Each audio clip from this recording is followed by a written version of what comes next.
Hello and welcome back to Leaning In. I'm Jan, and today I'm going to talk about the VA healthcare system. If you're a veteran, thank you so much for your service. We really appreciate it. And the reason I got involved with this was through my dad. He was a veteran, and as he grew older, he started having a lot of health issues, and that's when I kind of stepped in and started helping with things that were getting kind of difficult for them to take care of. I would go over and clean their house. I would take Dad to doctor visits, emergency room visits, take care of their finances, pay their bills, just things that became very difficult for them. When we would go to doctor visits, they would ask me to go in with them, so we'd have 3 sets of ears to hear what the doctor said, and we would all have different questions to ask. So when we left there, we were, pretty knowledgeable about what was going on or what was going to happen. My dad was an electrician by trade before he retired. He made decent money, and he had always had health insurance. When he retired, he still had that same health insurance, and he was, of course, on Medicare. He had bypass surgery, gallbladder surgery, which landed him in the hospital for about a month, and then in rehab for about a month. That almost took him out. He had COPD. He was on oxygen. He took lots of medications, and these all started adding up. As I paid their bills, I knew their income. I knew what was going out, and there were several months it was like, I'm not sure they're going to make it this month, but they always did. And I always thought, well, maybe at some point my brother and I will need to step in and start helping with some of this, which would have not been an issue, but I thought, why don't we check the VA out and just see what's available to him? I'd heard some good things about the VA, so I thought this might be a good time to do that. So I talked to Dad about it, and he was just adamant. He said, absolutely not. He said, I didn't see combat. Dad was stationed in China at the end of World War II. So he did not see any combat. So he just felt like the guys that did deserved that more than he did. And he said also, I really like my doctors. He'd become pretty close to some of them. He said, I know what to expect when I go in. He said, they know what my problems are. He said, it just becomes, like going in to see a friend. He said, we tell jokes, and, he kind of enjoyed visiting with them, I think, a lot of the time. So, and like I said, a couple of them became pretty good friends. So he wasn't ready for that. So long story short, I finally did get him to go in just for a checkup. So he decided that he would do that. And I told him, I said, if you don't like that, like it after that, I won't say anything more about it. We'll make this work. So from that point on, once he had that first initial visit, he was all in. I mean, we walked into the hospital, and we're in the Missouri area, central Missouri, so we were able to get him into the hospital here in Columbia.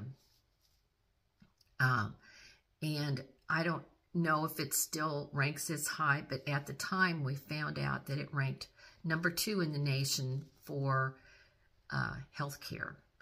And I believe it because the minute we walked in there from the front door through the whole building, everybody was just so helpful, so kind, so respectful.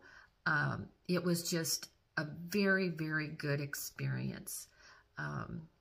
So he decided that that's what he would do. He no longer used his other doctors, and it just was a good move for him.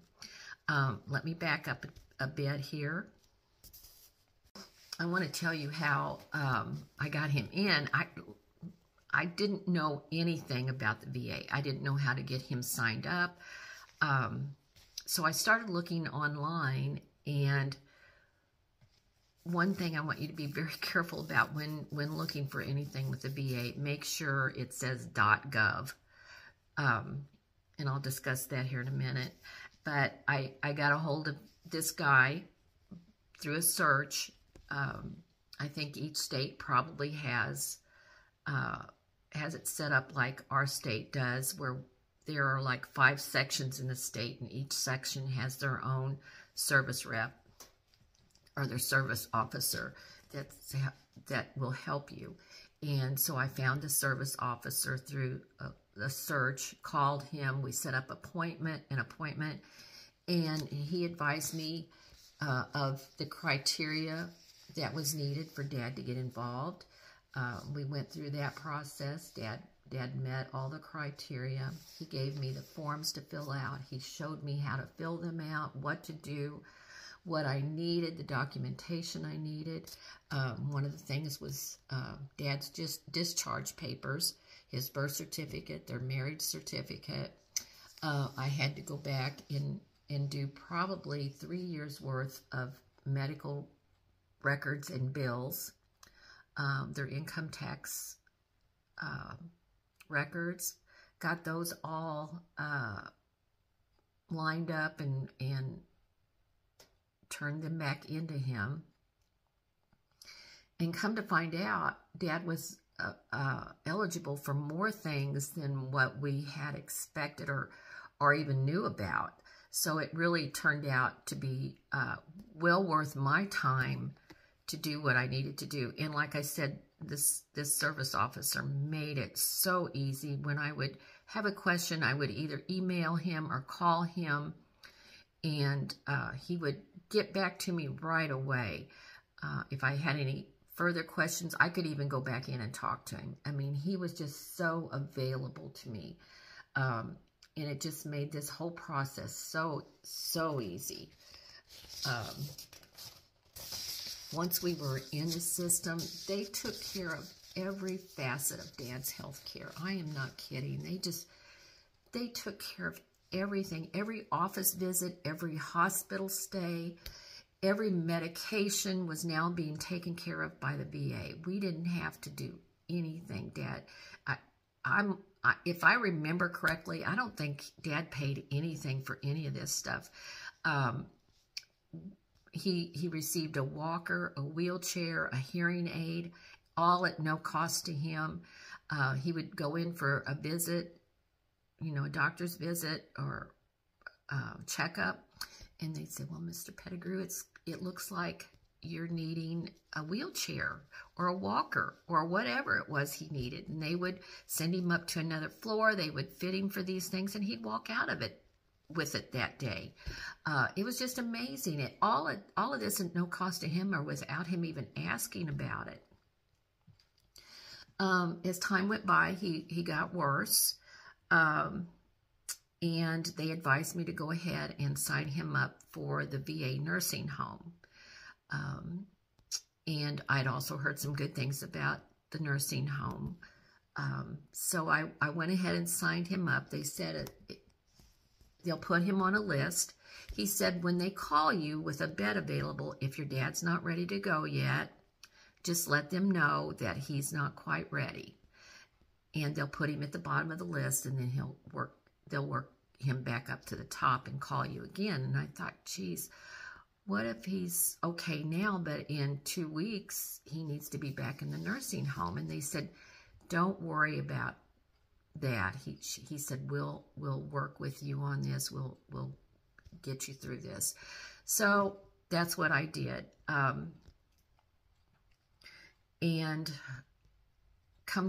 What happened was they called me. He had his name on the list for maybe a month, maybe not even that long, but they called me the week after my dad passed away with a bed open. So he worked through that list pretty quickly, and I'm finding that out as I walk through that situation and dealing with my mom now, that those facilities are very fluid. It doesn't take long for a bed to open up. But no, they just were right there with us. As he got to end of life, as he got close to end of life, they called hospice in for us. And that was a very good experience also. I was in contact with the nurse. I could call her anytime. One of the nurses even came out just to talk to my mom and I and my dad at their apartment. She did that on a couple of occasions. I think she was like the head nurse there at the hospital that dealt with hospice care and worked with hospice. But she even told me, she said, this is very stressful on your mom, and she said she needs to get out a little bit. She said she's with him 24/7, and she said we get really concerned about the caretakers. So she said it'd be good for her just to get out of the house for a little bit. So I would go over there during the week, and they were at a retirement community at the time. So mom was making friends the whole time. So she would go down and play cards or bingo. They played a lot of bingo. So she would do that, and I would get to spend some really good time with Dad. We'd sit there and talk, and I think those actually are some really precious times for me. I'm sorry. He was a good dad. Anyway, they just took care of everything. It was just marvelous how they walked with us through this whole process. After Dad passed away, we met with our service officer, and he was telling us about some death benefits, which we had no idea. Dad got a bronze plate to put on his grave. I think there was a little bit of money available for his burial. It wasn't very much, but it was something. And also he told us, we can apply for death benefits for my mom at that point, or survivor benefits. I forget exactly what they're called, but we didn't know that was available. We didn't take advantage of that, but we didn't know it was available either, and wouldn't have if it hadn't been for him. All in all, it was just a wonderful, wonderful situation that we went through with the VA. I'm putting some information down at the bottom, how to contact them. Again, I want to tell you what I got into when I first started this. There are people called brokers that will help you with this process. They'll start you with your paperwork, and I got a hold of someone like that when I first started this. I didn't look for the .gov, and I got a hold of a broker. Well, she had started me on the right path, but she also was going to charge me money to do this. Your VA service representative will not charge you any money to do this. They work tirelessly, and they are paid through the VA. So you are, as a veteran, you are not charged for anything, but this broker charged me, and I was able to get my money back. Once by happy accident, I had a question, went to the correct website then, and got a hold of a VA representative, and he said, stop what you're doing, and he said, you need to come in and see me. So that's how I got into the VA system. But just be very careful and know that there are brokers out there. Make sure you check your website. Make sure when you talk to a representative that they are definitely with the VA, that they are associated and paid. Their income is from the VA. They are employees of the VA. So just be aware of that. Once again, if you're a veteran, thank you so much for your service. I encourage you, whether you've seen combat or not, at least check this out. You don't have to commit to anything. It doesn't hurt to go and just check it out. And actually, it might be something that would be beneficial not only to you, but your family. It certainly was to us. I've heard this quote, and it's just so true. A veteran is a person who writes a blank check payable to the United States of America for the amount up to and including one's life. That's huge. That's a huge check. And regardless of whether you saw combat or not, you gave them however many years you were in, you committed that to them to do with whatever they wanted to do. You were available. And once again, thank you so much for your service. But I encourage you to just try this out if you're not in the system. If you've enjoyed this, I have. I've kind of enjoyed reminiscing about some of this. But if you've enjoyed it, please subscribe. Please like, share it. And I think next time I'm going to be talking about nursing homes. My mom's in a nursing home right now. She's been there for 2 years. So we've learned some things, and I'd like to kind of share those with you. When you subscribe, you get a little notification that I've put a video on. So please do that, and I will be talking to you later. God bless you.